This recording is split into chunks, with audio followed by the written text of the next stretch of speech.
तर त्याला म्हणतो कंपायलर. पण हा इंटरप्रिटेड आहे. तुम्ही एक लाईन रन केलात, एक लाईन रन पण करू शकता. 2 लाईन दिल्यात, 2 लाईन सुद्धा रन करू शकता. अशा पद्धतीने line by line code run होतो. तर ह्याला म्हणतात interpreted language. Python interpreted language आहे. पायथन इन्स्टॉल करण्यासाठी आपण इन्स्टॉलेशनसाठी सांगितलं होतं python.org आणि सेकंड सांगितलं होतं anaconda.org. या दोघांना आपण डिस्कस करायचं आज. ठीक आहे. आणि पायथन एक लँग्वेज आहे ज्याचा यूज करून आपण डेटा अनालिसिस करणार आहे. हे आपण थोडं डीपमध्ये पाहिलं होतं कालच्या सेशनमध्ये. ठीक आहे. तर आजच्या सेशनमध्ये आपण पायथन रेकॉर्डिंग चालू नाही होत.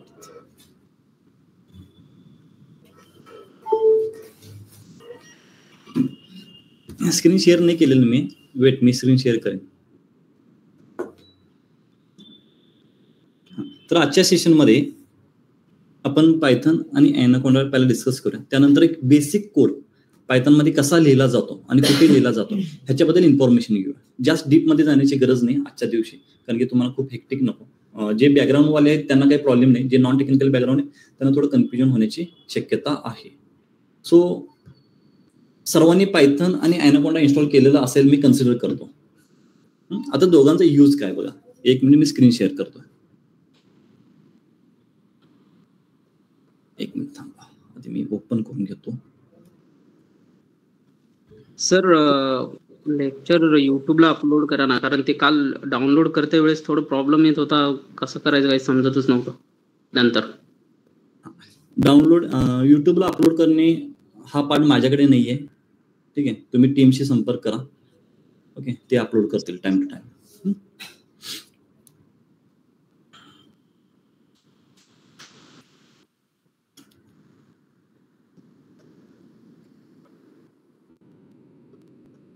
स्क्रीन विजिबल आहे का सर्वांना? Online participant? Okay, done. बघा, सुरुवातीला मी सांगितलं होतं python.org, करेक्ट? python.org. डाउनलोडला गेल्यानंतर ऑटोमॅटिक तो डिटेक्ट करेल तुमचा जो काही पीसी असेल आणि तो तुम्हाला सजेस्ट करेल की तुम्हाला काय डाउनलोड करायचं आहे आणि ते डिरेक्टली डाउनलोड करा. सेकंड तुम्हाला डाउनलोडसाठी मी बोललो होतो anaconda.org. ठीक आहे. Download anaconda. रजिस्ट्रेशन स्किप करा, केलं तरी काय प्रॉब्लेम नाही. लिंक तुमच्या मेलला येईल. स्किप रजिस्ट्रेशन आणि डिस्ट्रीब्युशन डाउनलोड. ठीक आहे. जेव्हा तुम्ही डाउनलोड कराल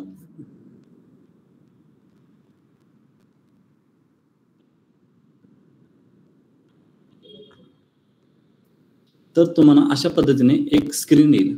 ॲनाकोंडा नेव्हिगेटर हा एक ऍप्लिकेशन टाईप तुमच्या लॅपटॉपमध्ये इन्स्टॉल होईल. Software type.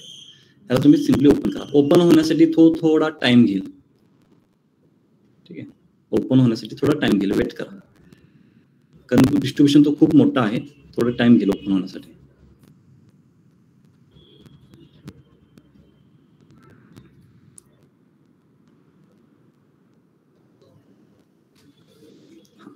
हा डिस्ट्रीब्युशन ओपन झालेला आहे. हा डिस्ट्रीब्युशन म्हणजे काय बघा, आपण जो पायथनचा कोड लिहिणार आहे तो पायथनचा कोड पायथनच्या कमांड मध्ये सुद्धा लिहू शकतो किंवा पायथन शेल मध्ये लिहू शकतो. परंतु असे काही आपल्याकडे प्लॅटफॉर्म्स आहेत जिथे आपण पायथनचा कोड लिहू शकतो. असे वेगवेगळे प्लॅटफॉर्म्स आहेत. कोड तोच असणार आहे, फक्त त्याचा जो युजर इंटरफेस असणार आहे तो वेगळा असणार आहे. आता कोणकोणते आयडीज आहेत त्याला आयडीज म्हणतो आपण. प्लॅटफॉर्मला काय म्हणणार आपण? आयडी. कोणकोणते आयडीज आहेत? माझ्याकडे ज्युपिटर लॅब आहे, ज्युपिटर नोटबुक आहे, क्यूटी कन्सोल आहे, स्पायडर आहे, पायचार्म आहे. अशा पद्धतीने गुगल कोलॅब आहे, व्हीएस कोड आहे. कोणी आत येणार आहे का? तिकडे बसा तुम्ही पुढे.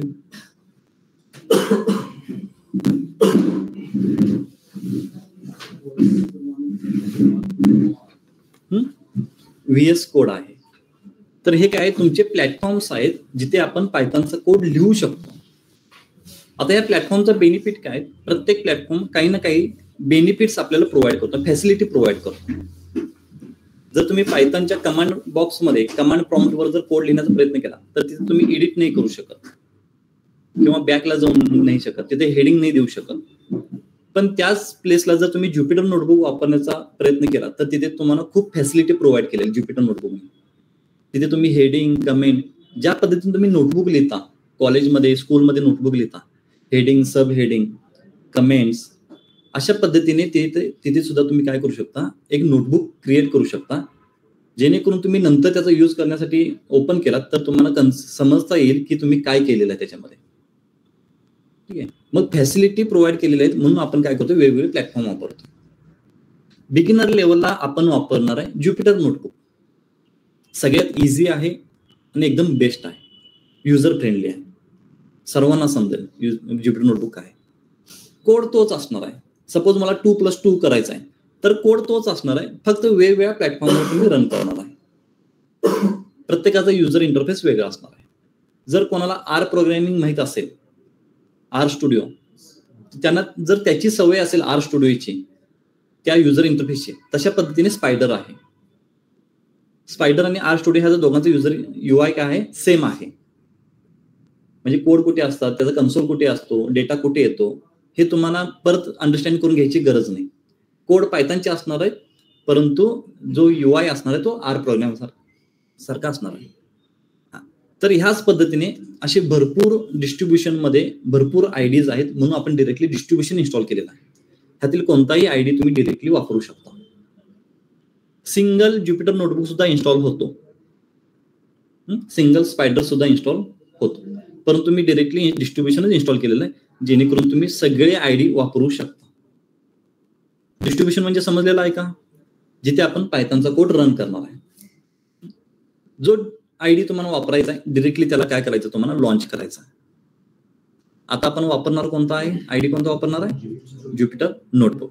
बघा, Jupiter notebook, Jupiter lab, Google collab हे मोस्टली सिमिलर आहेत. गुगल कोलॅब हा ऑनलाईन आहे, हे ऑफलाईन आहे, हे तुम्हाला इन्स्टॉल करावं लागेल. गुगल कोलॅब ऑनलाईन मध्ये रन होतो, गुगलचा आहे तो प्लॅटफॉर्म. बघा, सिम्पली मी ते लॉन्च करत आहे.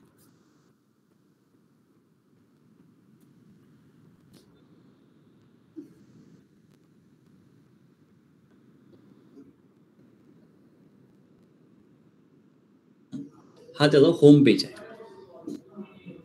ज्युपिटर नोटबुकचा होम पेज आहे. जेव्हा तुम्ही ज्युपिटर नोटबुक ओपन कराल तेव्हा होम पेज येईल. तर त्या डिस्ट्रीब्युशन मध्ये जाऊन लॉन्च करणे हा एकच वे नाहीये, अजून 2-3 वेज आहेत ज्याच्यामुळे तुम्ही ज्युपिटर नोटबुक ओपन करू शकता. सध्या प्रायमरी लेवलला तुम्ही फक्त लॉन्च कन्सेप्ट लक्षात घ्या, डिस्ट्रीब्युशन ओपन करणे आणि लॉन्च करणे. मी थोड्या वेळाने परत एक कन्सेप्ट सांगेन ज्याच्या थ्रू तुम्ही ज्युपिटर नोटबुक ओपन करू शकता. बघा, हे तुमचे फोल्डर्स आहेत, हा डेस्कटॉपचा आहे, हे डेस्कटॉपचे फोल्डर्स आहेत. आता आपण काय करूया, एक न्यू नोटबुक घेऊया. बघा, न्यू पायथॉन. ठीक आहे, न्यू नोटबुक, हा नोटबुकचा UI आहे. हा होम इथे लिहिलेलं पण आहे बघा, होम, आणि हा अनटायटल. अनटायटलला आपण इथे नाव देऊया डेमो 1. ठीक आहे. आता त्या नोटबुकचं नाव डेमो 1 आहे. तुम्ही होम मध्ये जाऊन चेक करू शकता, इथं डेमो 1 झालेला आहे का. म्हणजे तुम्ही जे कोड लिहिणार आहे त्या नोटबुक मध्ये त्याला हेडिंग द्या, जेणेकरून तुम्हाला नोटबुक न ओपन करता सुद्धा समजेल की त्या नोटबुक मध्ये काय आहे. फॉर एक्झाम्पल तुम्ही लूप्स लिहिणार आहे तर त्या नोटबुकला नाव द्या की लूप्स. मग तुम्हाला नोटबुक नाव रीड करून सुद्धाच कळेल की नोटबुक मध्ये काय आहे. सर्व जर अनटायटल ठेवायला लागला तर अनटायटल 1, अनटायटल 2 अशा पद्धतीने तो काउंटिंग वाढत जाईल, तुम्हाला काही समजणार नाही ते. तर बेसिकली एक बेस्ट वे तुम्ही काय करा, नेम प्रत्येक ज्युपिटरला देत चला. आता कोड कसा लिहिला जातो आणि ज्युपिटर नोटबुक काय काय फॅसिलिटी प्रोव्हाइड करतात हे आपण थोडं एक्सप्लोर करूया. मी थोडं झूम केलेलं आहे. आता मी ते कोड लिहितोय, मी सिंपल कोड लिहितो बरं का, 2+3 इथे कोड लिहायचा आहे. जो कोड लिहितो ना, जो बॉक्स आहे त्याला सेल म्हणतात, CELL. काय म्हणायचंय, सेल. रन करण्यासाठी इथे ऑप्शन आहे, रन. ठीक आहे, अशा पद्धतीने तुम्ही काय करू शकता, रन करू शकता. ठीक आहे. जर तुम्हाला अजून सेल ऍड करायचे असेल तरी ते प्लसचं साइन आहे, प्लस साइन नुसार तुम्ही सेल ऍड करू शकता. तुम्ही जेवढे हवे तेवढे सेल ऍड करू शकता.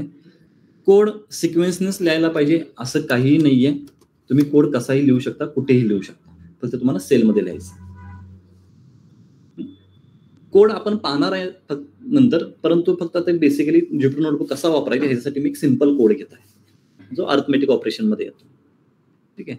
रन, ऍडिशन जर नको असेल तर कट.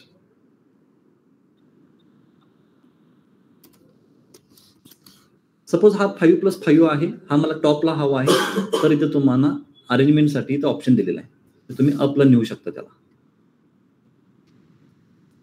ठीक आहे. प्लस वर गेलेला आहे, थोडं छोटं करतो म्हणजे अजून दिसेल व्यवस्थित.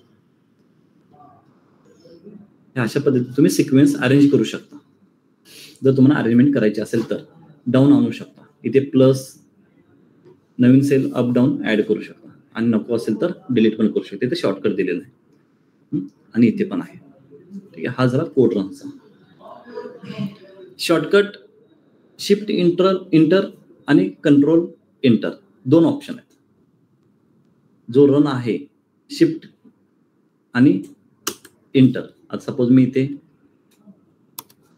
4/2 करत असेल, शिफ्ट इंटर हा शॉर्टकट की आहे, किंवा कंट्रोल इंटर. ह्या दोघांच्यात फरक आहे. शिफ्ट इंटर केला की नवीन सेल ऑटोमॅटिकली ऍड होतो, कंट्रोल इंटर केला की शिफ्ट नवीन सेल ऍड होतो, एवढाच फरक आहे, पण रन होतो. ठीक आहे. शिफ्ट इंटरने काय होतो, रन सुद्धा होतो आणि ऑटोमॅटिकली नवीन सेल सुद्धा ऍड होतो.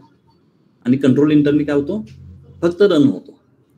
आणि जर तुम्हाला कोड लिहत सपोज खाली लिहायचा आहे, सपोज 2+1 2+2 अशा पद्धतीने करायचं आहे, तर 2+1 इंटर 2+2 अशा पद्धतीने, म्हणजे सेल पण ऍड होतोय आणि खाली टाईप पण करतोय, अशा पद्धतीने हा शॉर्टकट आहे. ठीक आहे. तर तुम्हाला समजलेलं आहे कोड कुठे लिहायचा आहे. एका सेलमध्ये एकच लाईनचा कोड लिहायचा असं काही मॅन्डेटरी नाही. तुम्ही मल्टिपल कोड सुद्धा लिहू शकता. फॉर एक्झाम्पल मी 10+10 करतोय. इथे मी सध्या प्रिंट लिहिन. प्रिंट लिहिल्याशिवाय तो प्रिंट नाही करणार सध्या.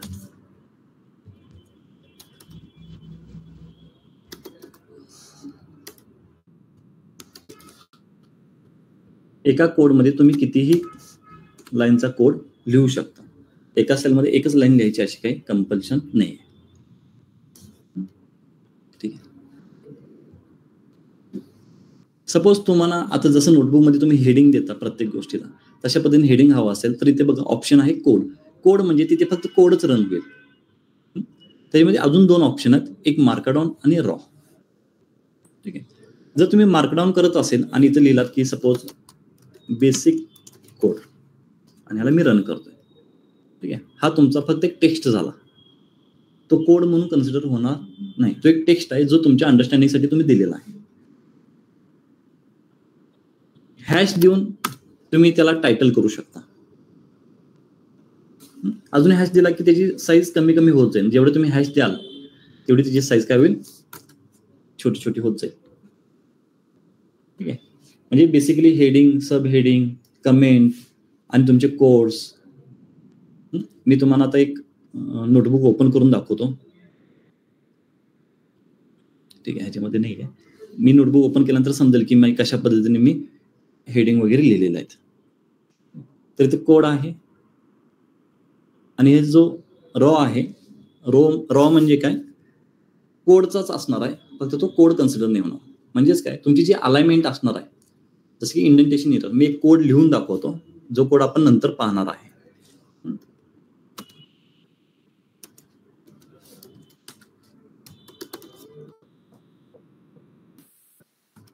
हा एक कोड आहे सपोज, हा एक सिंपल कोड आहे. इथे इंडेंटेशन आहे. इंडेंटेशन म्हणजे की ते प्रॉपर अलाइनमेंट आहे. ही प्रॉपर अलाइनमेंट चुकली की कोड चुकतो. पण मला हे एक्सप्लेन करायचं आहे. काय एक्सप्लेन करायचं आहे की हा काय तुमचा सपोज कंडिशन आहे, बरोबर आहे, आणि ही तुमची बॉडी आहे.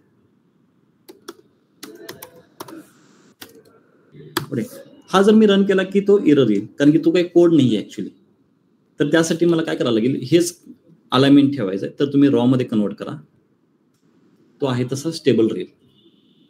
जर तुम्ही मार्कडाऊन केला ह्याला तर काय होईल, तो पूर्णपणे त्याची अलाइनमेंट चेंज करून टाकेल.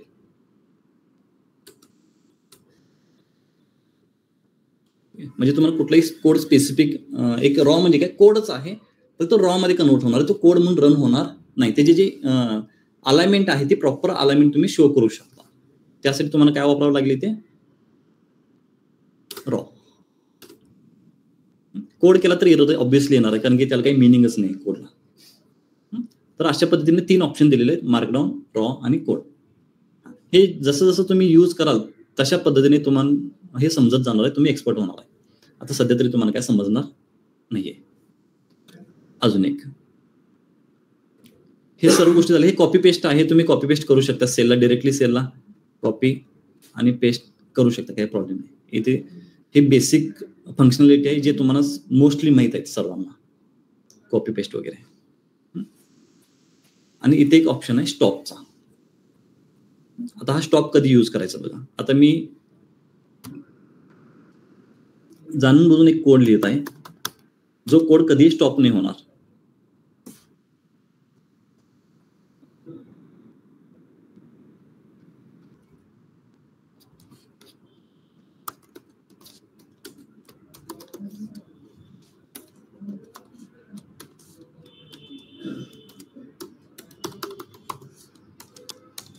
असा मी कोड लिहिलेला आहे.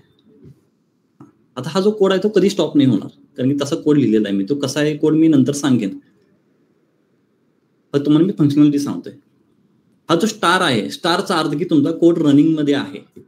जोपर्यंत तिथे नंबर येत नाही तोपर्यंत तो कोड कम्प्लीट झालेला नाहीये, लक्षात ठेवा. कधी कधी काय होईल, तुम्ही कोड रन करत जाल आणि आउटपुट येणार नाही, तर त्या केसमध्ये सर्च करा की स्टार कुठे आहे, म्हणजे तो कोड अजून सुद्धा रनिंग मध्ये आहे, तो स्टॉप नाहीये. आणि जर तुम्हाला स्टॉप करायचं असेल तर इथे ऑप्शन आहे स्टॉप. समजलं ह्याचा यूज कसा आहे. हे रन, हा स्टार आणि हा स्टॉप.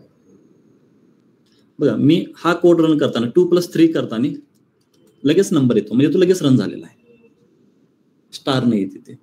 कधी कधी तुम्ही जेव्हा लेंदी कोड लिहिता तेव्हा तो स्टार वापरतो, कारण की त्याला तेवढा टाइम लागतो, टाइम स्पॅम लागतो रन होण्यासाठी. तर स्टारचा अर्थ तसा आहे, ठीक आहे. आणि बाकीचे हे रन मधले ऑप्शन आहेत, run above, run below, run all. एकाच वेळी तुम्हाला पूर्ण हे पायथॉनची नोटबुक रन करायची असेल तर डायरेक्टली रन ऑल सेल, हे अशा पद्धतीने रन सिलेक्टेड वगैरे करू शकता. हे तुम्ही पाहता. हा जो कर्नल आहे, जर सपोज तुम्हाला असं वाटलं की तुमचा पीसी हँग होत असेल किंवा नोटबुक आउटपुट देत नसेल, हँग होत असेल, तर त्याला रिफ्रेश करण्यासाठी कर्नल रिस्टार्ट करतो आपण. कर्नल म्हणजे इथे हा कर्नल असतो, ऍक्च्युली हा रिस्टार्ट होतो. रिस्टार्ट म्हणजे परत तुम्हाला कोड रन करावा लागेल.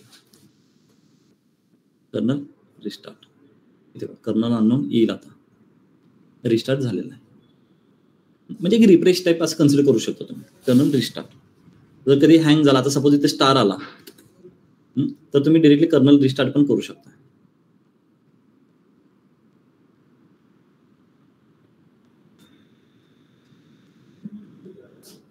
ठीक आहे, सगळं एम्प्टी झालेलं आहे. तर ही फॅसिलिटी प्रोव्हाइड करतो फक्त ज्युपिटर नोटबुक. एकदम युजरसाठी एकदम बेस्ट वे आहे. बाकीच्या आयडी पेक्षा ह्याला तुम्ही प्रेफर करू शकता. बिगिनर ही वापरू शकतात, एक्सपर्ट ही वापरू शकतात. असं काही नाही की फक्त बिगिनर्स वापरायला पाहिजे. तुम्ही पायथन कोड शिकूपर्यंत एकदम एक्सपर्ट लेवलला जोपर्यंत हा वापरा, आणि त्यानंतर तुम्ही VS कोड किंवा एक स्पायडर वगैरे वापरू शकता. जो .py एक्सटेन्शन असतो त्याचा, ह्याचा एक्सटेन्शन आहे .ipynb. काय एक्सटेन्शन आहे? IPYNB, I Python notebook. तुम्ही पुढे जाऊन .py एक्सटेन्शनचे आयडीज वापरायला चालू करा, एक्सपर्ट लेवल केला तर. तिथे असे सेल वगैरे काय नसतात, कंटिन्यू कोड असतात. तिथे हेडिंग वगैरे लिहायला काही ऑप्शन नाहीये. तिथे डायरेक्ट पूर्ण कोर कोड असतो, त्याला .py फाईल म्हणतो आपण. सध्या आपण IPYNB मध्ये करूया. दोघांच्या मध्ये सेमच कोड आहे, कोड मध्ये काही चेंजेस, फक्त फाईलचं एक्सटेन्शन बदललेलं आहे. ठीक. आता ही जी फाईल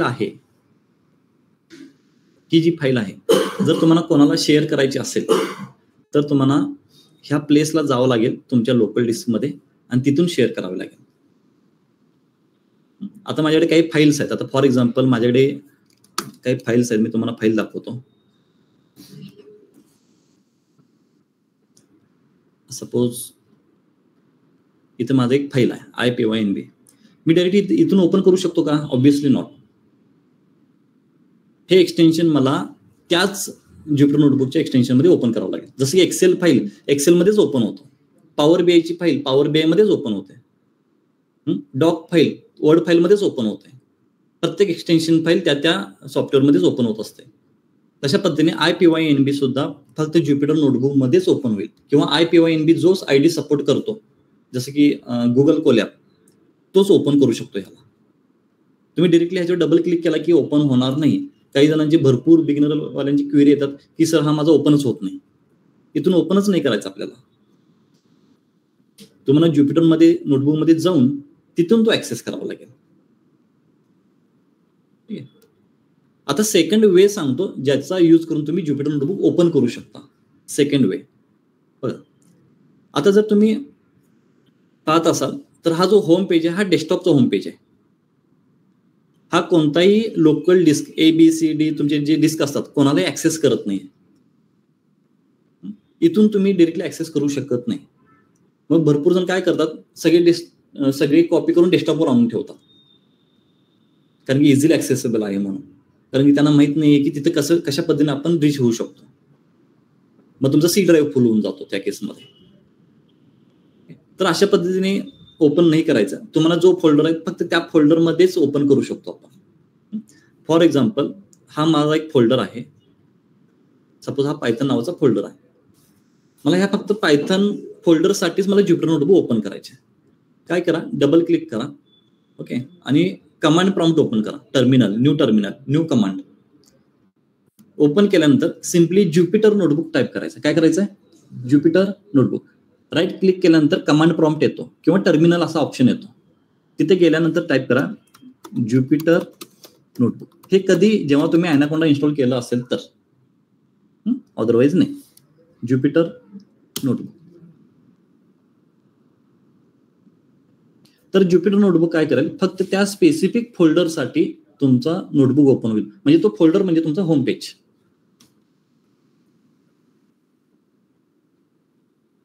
ठीक आहे. हे माझे फोल्डरमधले फोल्डर्स आहेत. हा माझा होम पेज झाला पूर्ण. मग आता मी ऍक्सेस करू शकतो. ह्या केसमध्ये मला तिकडून स्विच होता येत नाही.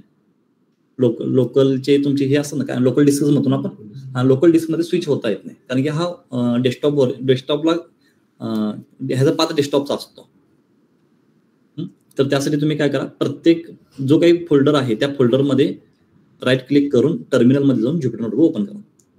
मग तुम्ही आता पायथन कोड लिहिताना किंवा पायथन शिकताना काय करा, जिथे स्पेस आहे तिथे एक फोल्डर बनवून ठेवा पायथन नावाने, आणि फक्त त्या पायथनच्या फोल्डरमध्येच कोड लिहायला चालू करा. जर तुम्ही डिरेक्टली अशा पद्धतीने कोड लिहायचा प्रयत्न केला तर हा कोड कुठे जातो माहिती आहे का? लोकल डिस्क C ड्राईव्ह मध्ये, लोकल डिस्कमध्ये, प्रोग्राम्समध्ये कुठेतरी ॲनाकोंडा इन्स्टॉल असेल त्या ॲनाकोंडाच्या फाईलमध्ये तिथे कुठेतरी जातं ते फाईल्स. मग तुम्हाला आयडेंटिफाय करणं खूप हेक्टिक होऊन जातं. ते प्रोग्राम्स जिथे इन्स्टॉल होतात ना PC मध्ये, तिथे ॲनाकोंडा 3 नावाचा एक जेव्हा इन्स्टॉल करतो तिथे एक फोल्डर असतो. त्या फोल्डरमध्ये कुठेतरी हे ज्युपिटर नोटबुक, हे डेमो 1 तिथे कुठेतरी जाऊन प्लेस होतात. मग ते आपल्याला शोधायला कठीण जातं. मग काय करा, एक फोल्डर क्रिएट करा जिथे तुम्हाला चांगला स्पेस आहे लॅपटॉपमध्ये, कोणत्याही ड्राईव्हमध्ये. फोल्डरला ओपन करा, फोल्डर क्रिएट करा. एक नाव द्या सिम्पल, तुम्हाला जे हवं ते नाव द्या, आणि त्याच्यामध्ये फाईल्स क्रिएट करा. त्याच्यामध्ये फाईल्स नसतील तर ज्युपिटर नोटबुक ओपन करा आणि इथून फाईल क्रिएट करा, न्यू पायथन. ऑटोमॅटिकली तिथे ते स्टोअर होते. हे बेसिक गोष्टी आहेत जे मोस्टली लोकांना माहित नसतात, म्हणून मी तुम्हाला ऑलरेडी सांगत आहे. कन्सेप्ट समजली ज्युपिटर नोटबुकची. ज्युपिटर नोटबुक हा एक आयडिया आहे, फक्त आयडिया आहे जो फॅसिलिटी प्रोव्हाइड करतो. ह्याच्यामध्ये अजून फॅसिलिटी आहेत, मी तुम्हाला स्टेप बाय स्टेप पुढे सांगत जाईल कशा पद्धतीचे फॅसिलिटी आहेत.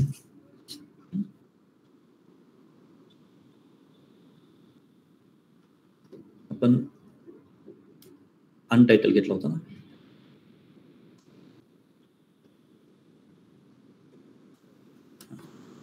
बघा अजून काय फॅसिलिटी प्रोव्हाइड करतो बघा.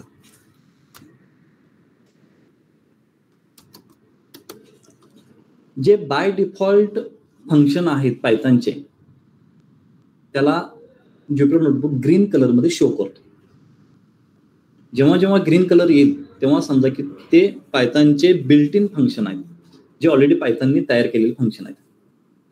ठीक आहे. प्रिंट, टाईप, नंबर्स हे सगळे ग्रीन मध्ये येतात. जर तुम्ही स्ट्रिंग लिहिण्याचा प्रयत्न केला तर तो रेड मध्ये शो होतो.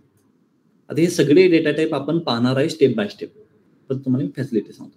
म्हणजे कलर वाईज सुद्धा ज्युपिटर नोटबुक काय करतो तुम्हाला थोडं इझी जावं ह्यासाठी कलर फॉर्मॅटिंग पण देतो. म्हणजे इन केस जर तुमचं काही चुकत असेल, सपोज हॅलो, तर इथे कलर दोन्ही रेड आहेत का? नाही, तर हा स्ट्रिंग नाही आहे. कारण दोन्ही रेड असतील तर तो स्ट्रिंग येईल, ते तुम्हाला एरर येईल. म्हणजे एक फॅसिलिटी तुम्हाला सांगतोय. तर इथे तुम्हाला ट्रिपल कोट केल्यानंतर तो एरर निघून जाईल. आता रेड झाला ना म्हणजे तो स्ट्रिंग झालेला आहे. अशा पद्धतीने तो फॅसिलिटी सांगतो. आता इथे प्रिंट लिहिलं नाही म्हणून तसा आन्सर आलेला. तर कोडकडे पाहू नका. कोड आपण अजून पाहिलेलंच नाहीये, त्यामुळे तुम्हाला हे समजणारही नाही जे नॉन टेक्निकल बॅकग्राऊंड आहे. फक्त आपण ज्युपिटर नोटबुकच लर्न करतोय सध्या. सर्वांना समजलं? सेव्ह करण्यासाठी डिरेक्टली इथे सेव्ह करा. ऑटोमॅटिक तुम्ही डायरेक्ट कट जरी केला तर ऑटोमॅटिक सेव्ह होतो. ऑटोमॅटिक सेव्ह होत असतो. ठीक आहे. संपलेलं आहे ज्युपिटर नोटबुकची इन्फॉर्मेशन. कोणाला काही डाऊट असेल तर विचारू शकतो. नसेल तर मी कन्सिडर करेन सर्वांना समजलेलं आहे.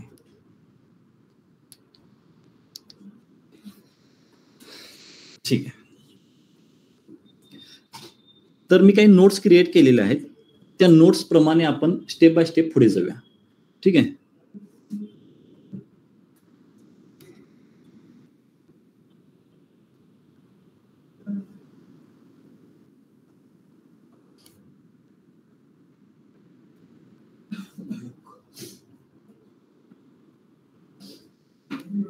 ठीक आहे. हे नोट्स मी क्रिएट केलेले आहेत. ओके. हे तुम्हाला मी शेअर करेन सुद्धा. आपण स्टेप बाय स्टेप पुढे जाऊया. ठीक आहे. आज फर्स्ट पॉइंट कंप्लीट करून घेऊया आपण आणि पॉसिबल झालं तर थोडे बेसिक कोड पाहूया. फर्स्ट पॉइंट आहे व्हेरिएबल डिक्लेरेशन रूल. कोणता पॉइंट आहे? Variable declaration rule. मी आधी तुम्हाला समजावून सांगतो, त्यानंतर हे सर्व गोष्टी आपण रीड करूया. मी सर्व गोष्टी काय करतो इथून कॅन्सल करतो.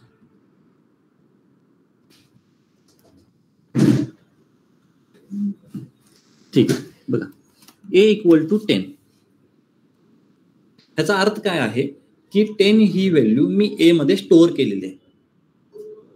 10 ही व्हॅल्यू मी a मध्ये स्टोअर केलेली किंवा 10 ही व्हॅल्यू a ला मी असाइन केलेली आहे. तर a म्हणजे काय आपला आता सध्या 10. जेव्हा जेव्हा मी a ला प्रिंट करेन, प्रिंट a, तेव्हा मला आन्सर काय भेटणार आहे?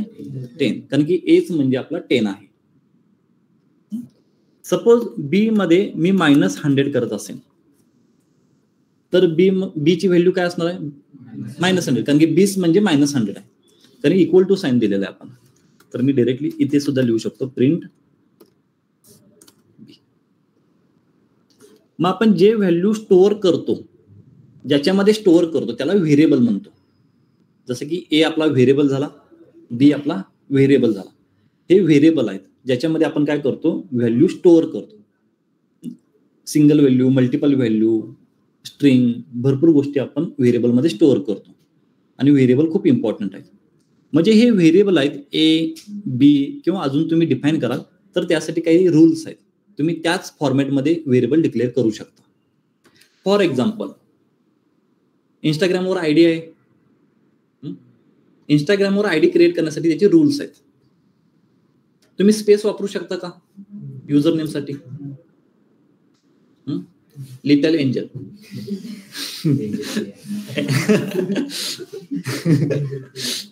स्पेस वापरतो का? नाही. काय वापरतो आपण? अंडरस्कोर वापरतो. सेम कन्सेप्ट इथे, म्हणजे आता तुमच्या प्रॉपर लक्षात राहील. स्पेस चालत नाही, इथे काय चालेल? अंडरस्कोर. सपोज माय व्हेरिएबल, माय स्पेस व्हेरिएबल चालणार नाही, आपल्याला माय अंडरस्कोर व्हेरिएबल. तर मी आता सपोज माय नेम अशा पद्धतीने मी काय करू शकतो? व्हेरिएबल डिक्लेअर करू शकतो. पण मी इथं स्पेस देऊ शकतो का? नाही. लक्षात ठेवा, space not allowed. Second option, ह्याच्यामध्ये मी नंबर वापरू शकतो. ह्याच्यामध्ये मी नंबर वापरू. आता इथं आउटपुट का आलेलं नाहीये? कारण की मी माय नेमला प्रिंट नाही केलेलं आहे. जेव्हा मी प्रिंट करेल, प्रिंटचा अर्थ आहे की ह्या व्हेरिएबलमध्ये जे काही व्हॅल्यू असेल ते मला शो कर. शो करणे म्हणजे प्रिंट. लक्षात ठेवा, प्रिंटचा वर्क काय? फक्त शो करणे, फक्त शो करणे एवढंच काम आहे प्रिंटचं, दुसरं काही काम नाही. आपण नंबर वापरू शकतो, पण आपण नंबर स्टार्टला वापरू शकत नाही. Number cannot start with variable cannot start with number. जर मी ते 1 लिहित असेल तर हा इनव्हॅलिड आहे. नंबरने कधी आपण स्टार्ट करू शकत नाहीये. आणि अजून एक वापरू शकत नाही, स्पेशल कॅरेक्टर. स्पेशल कॅरेक्टर मध्ये exclamation mark, question mark, @ hash, and sign, star sign, bracket, हे जे स्पेशल कॅरेक्टर आहेत, A to Z alphabets, 0 to 9 numbers आणि अंडरस्कोर, ह्यांचा कॉम्बिनेशन सोडून कोणतेही लेटर कॅरेक्टर आपण वापरू शकत नाही. A to Z, 0 to 9 आणि अंडरस्कोर ह्यांचाच कॉम्बिनेशन पाहिजे. आणि कॉम्बिनेशन मध्ये पण एक रूल आहे की नंबरनी स्टार्ट नको. आता मी काही व्हेरिएबल तुम्हाला इथं असाइन करून दाखवतो, फक्त तुम्ही व्हॅलिड आहे की इनव्हॅलिड आहे तर तुम्हाला एवढंच सांगायचं. मी इथे एक एक लिहित जाईन.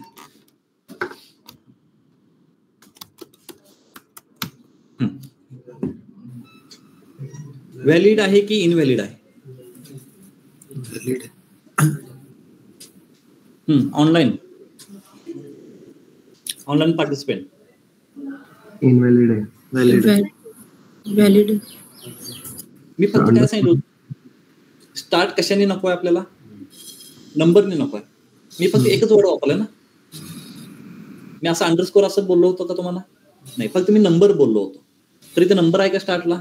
नाही. कॉम्बिनेशन अंडरस्कोर आणि कॅरेक्टर्स आहेत ना. स्पेशल कॅरेक्टर आहे का? नाही. मग हा व्हॅलिड आहे. हा तुमचा व्हॅलिड आहे. रन झालेला आहे म्हणजे व्हॅलिड आहे. मी आता प्रिंट करत बसणार नाही. ABC 1 2 3 = 10 व्हॅलिड आहे.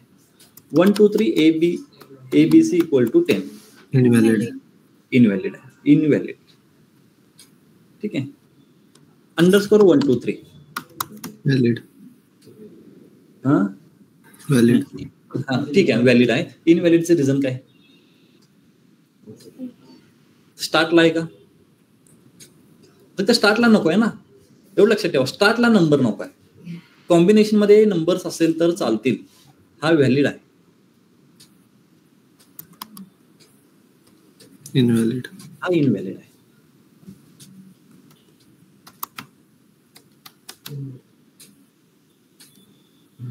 व्हॅलिड. ठीक. ऑफलाईन मेंबर सांगा. आतापर्यंत जेवढे रूल सांगितले त्या रूल मध्ये हा परफेक्ट बसतो की नाही? व्हॅलिड आहे. नंबरनी तर स्टार्ट नाहीये आणि कॉम्बिनेशन अंडरस्कोर, अल्फाबेट आणि नंबर्स म्हणजे अंडरस्कोर तर आहे याच्यामध्ये.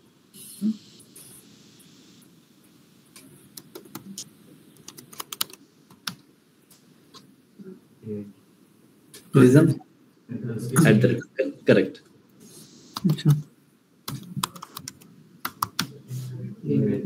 Reason comma special character.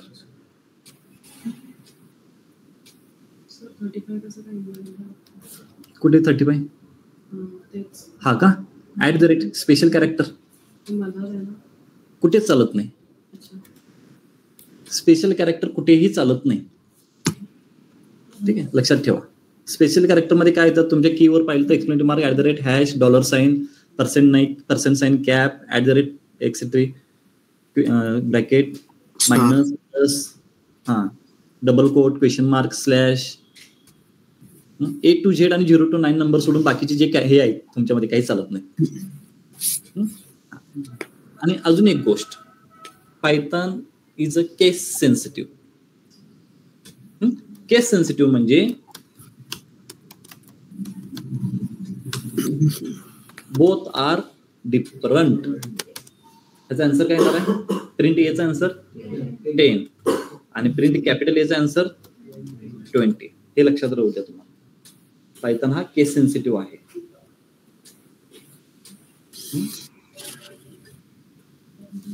आता आपण रूल्स वाचूया. मी माझ्या नोट्स मध्ये लिहिलेत ना ते रूल्स वाचूया, म्हणजे तुम्हाला आता क्लिअर होईल की ते रूल्स काय आहेत ते.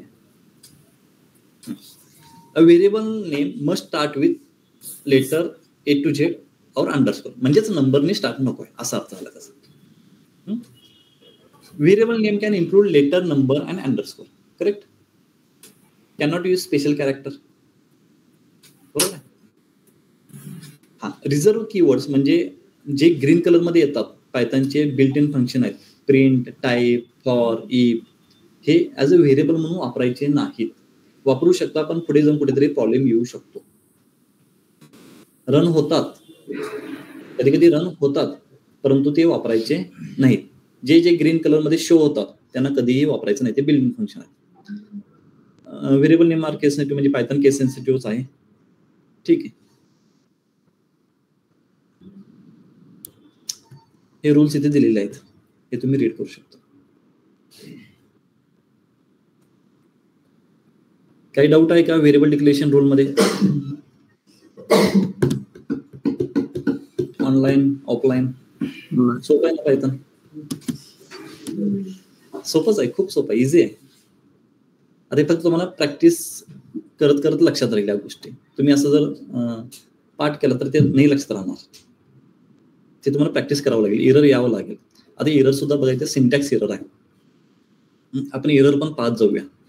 सिंटॅक्स एरर म्हणजे काय? तुमचा सिंटॅक्स चुकलेला आहे. Syntax error, value error, name error, की एरर, असे भरपूर प्रकारचे एरर आहेत ह्याच्यामध्ये. इंडेंटेशन एरर, इंडेंटेशन एरर म्हणजे अलाइनमेंट चुकलेले तुमचे. असे एरर्स आहेत. त्या एररच्या बेसवर तुम्ही तुमच्या कोडमध्ये चेंजेस करू शकता. म्हणजे पायथन तेवढा एक आपण म्हणू शकतो की इंटेलिजन्स आहे की तो तुम्हाला सांगतो की तुमच्या कोडमध्ये काय चुकलेलं आहे आणि कुठे चुकलेलं आहे तो सुद्धा सांगतो. कोणत्या लाईनला चुकलेलं आहे तो लाईन नंबर सुद्धा तुम्हाला सजेस्ट करतो की ह्या लाईनला आपण चुकलेलं आहे आणि काय चुकलेलं आहे. सपोज मी प्रिंट झेड करण्याचा प्रयत्न केला तर झेड मी व्हेरिएबल असाइन केलाय का कुठे? नाही. तर तो काय म्हणेल बघा, name Z is not define. तुम्ही झेडला डिफाईन केलेलं नाहीये. म्हणजे असा एरर आला की समजा की तुम्ही झेडला डिफाईन केलेलं नाहीये. आता इथे बघा, झेड इक्वल टू, बघा झेड इक्वल टू मी 100 करतो. आता मी डिरेक्टली ह्याला रन करतोय. काय येईल आन्सर?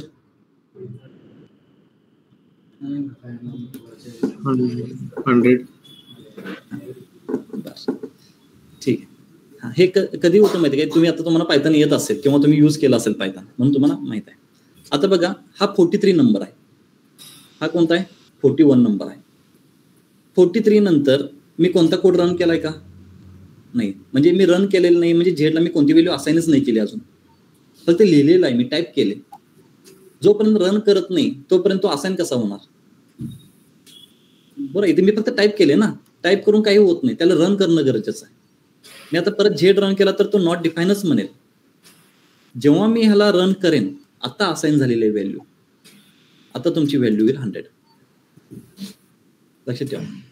कधी कधी काय होतं की तुम्ही कोड जर नोटबुक परत ओपन केला आणि डायरेक्टली तुम्ही इथं येऊन रन करण्याचा प्रयत्न केला तर तो नॉट डिफाईन म्हणेल. का? तुम्ही सुरुवातीपासून रन करा. तुम्ही तो फक्त कोड लिहून ठेवलेला आहे, तो परत तुम्हाला रन करावा लागेल. नवीन नोटबुक म्हणजे नोटबुक क्लोज करून ओपन केला की कोड तुम्हाला स्टार्ट पासून रन करावाच लागेल. लक्षात ठेवा. म्हणजे तुम्ही आता रन केलेला आहे आणि 2 दिवसानंतर तुम्ही इथूनच कंटिन्यू कराल, नाही करू शकत. स्टार्ट पासून एंड पर्यंत कोड रन करावं लागेल, मग कंटिन्यू करू शकता. म्हणजे वरचे व्हेरिएबल जर तुम्हाला ऍक्सेस करायचे असतील तर, जर करायचे नसतील तर कंटिन्यू करू शकता, काही प्रॉब्लेम नाही. ठीक आहे. किती वाजले? थांबूया आज, जास्त लोड नकोय तुम्हाला, आज थांबूया. फक्त काय करा, हे प्रॅक्टिस करा. आता तुम्हाला मी एक होमवर्क देतो. काय करा, एक 20 व्हेरिएबल असाइन करून घ्या. 10 invalid, 10 valid. 10 valid variable declare करा आणि 10 इनव्हॅलिड. व्हॅल्यू काही असाइन करा, डझंट मॅटर, काही करा, काय प्रॉब्लेम नाही. तर तुम्हाला माहिती होते की व्हॅलिड कोणते आहेत आणि इनव्हॅलिड कोणते आहेत. मी तर लिहिण्याचा प्रयत्न केलेला आहे, तरी सुद्धा तुम्ही हे नोट्स मी लगेच शेअर करेन तुम्हाला. त्याचा यूज करून तुम्ही इथं पाहू शकता व्हॅलिड इनव्हॅलिड. काय इनव्हॅलिड आहे इथं लिहिलेलं पण आहे. ठीक आहे, थांबूया आपण. हा बोला. सर DA19 वरती पाठवा. DA19